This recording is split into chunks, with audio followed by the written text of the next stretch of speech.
Welcome to today's sewing class. In this section, we are going to see how to drive our machines.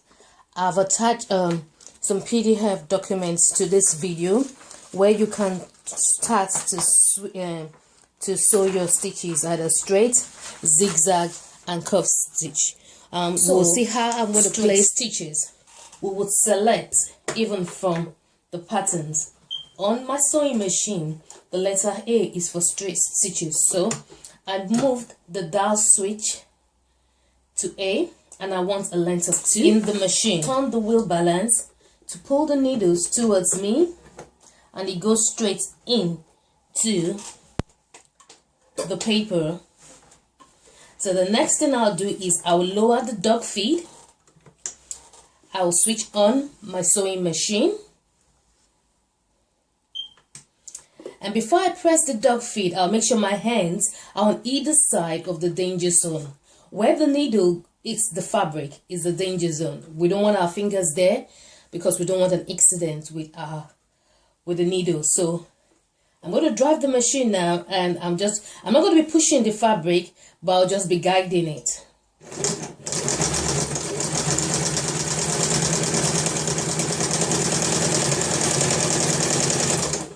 And then when I reach the end of the line that I want to sew the straight stitch on, I take the wheel balance and turn the needle so that it's in the uppermost position.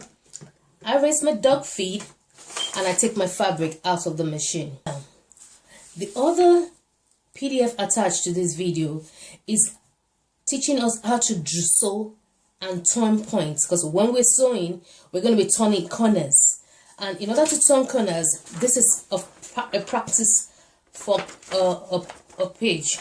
So you place this zigzag practice, you place it on your machine, and you make sure you're sewing in a straight line. So you align, you guide your fabric, and then you take your wheel balance and pull down your needle into the fabric. When your needle is in the fabric, lower the dog feed, and then sew along the line.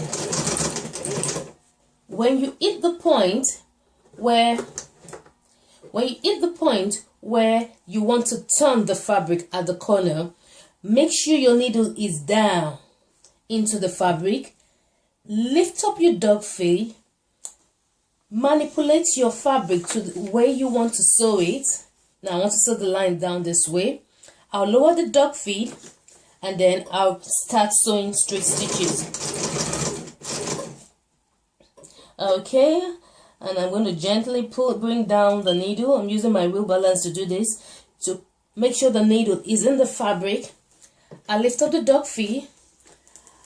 I manipulate my fabric or paper, as we're working with paper right now, until I'm sewing in a straight line, and then I lower the dog feed and I continue sewing.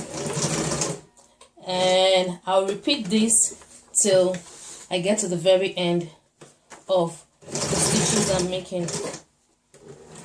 So when you're sewing, you're able to sew corners and turn corners without taking the old fabric out of your sewing machine.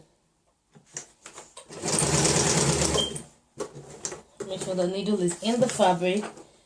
Raise the dog feed, manipulate the fabric, lower the dog feed, sew onto the point you want. The needle is in the fabric. Dog feed up, manipulate your fabric, dog feed down, and sew to the end. And when you finish, you make sure your needle is in the topmost position. Raise your dog feet on corners while sewing. Okay, so we're going to do one of these curves now. And the needle is in the topmost position. The dog feed is raised. I place my fabric or the paper, practice paper, on the machine. I lower my needle into the fabric. I lower the dog feed. I make sure my hands are on either side of the sewing of the danger zone. And while you're sewing curve, you need to be slow in order to guide the fabric faster. It's not a race, so you slow at your convenience.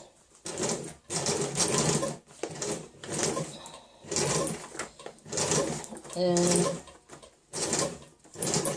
you see that I'm just manipulating the fabric in order to get the curve, and it's almost as if I am sewing